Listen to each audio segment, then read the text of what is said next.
আজ কয়েক বছর ধরে চেষ্টা করছি যে বাদামের গাছ তৈরি করব, কোনোভাবেই তৈরি করতে পারিনি।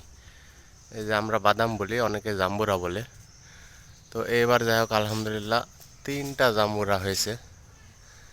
এই 3টা জাম্বুরার মধ্যে একটা জাম্বুরায় প্রথম পাড়ার চেষ্টা করছি, কারণ এটা আমার খুব প্রিয় একটা ফল। বিশেষ করে আমার শ্বশুর বাড়িতে একটা গাছ ছিল, সেই গাছটার বাদাম আমার খুবই ভালো লাগে। তো এই প্রথম আমার গাছের বাদাম কেমন হয়েছে।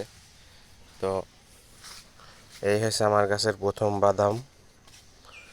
আজকে প্রায় 10 বছর যাবৎ চেষ্টা করছি যে বাদামের গাছ তৈরি করব। আসলে বাদামের গাছ হয় কিন্তু বাদাম ধরে না। তো এই প্রথম আমার বাড়িতে জাম্বুরার যে বাদামের গাছ এই প্রথম হয়েছে। দেখা যাক কিরকম ফল হয়েছে। মাশাআল্লাহ, আমার মনে হচ্ছে তোমার নানির বাড়ি যেরকম বাদাম ছিল না, ঠিক সেরকমই হবে।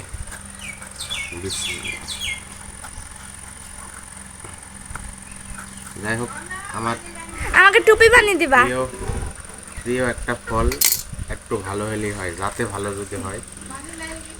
মানে তুলো তো একটু। এই বাদামটাই একটু। তুমি তো বলছিলে আমার কিছু হবেই না।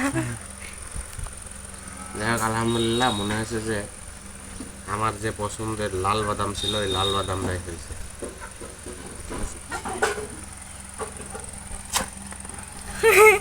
তবে এই বাদামটার একটু মনে হচ্ছে রোগ হয়েছিল, বুঝলি?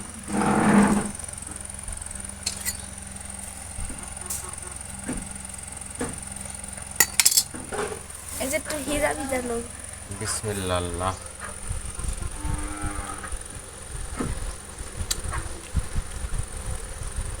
যা হয়েছে আলহামদুলিল্লাহ।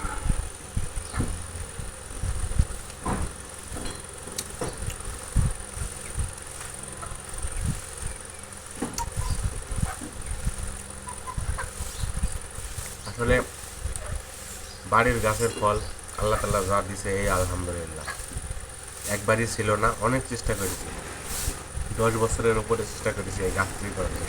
খালি বাদাম, কয়েকবার হয়েছে, গাছ ধরে নিয়ে এজন্য কেটে ফেলেছি আগে। খালি বাদাম গাছ লাগাই আর হয়ে যায় লেবু। তেল খাও।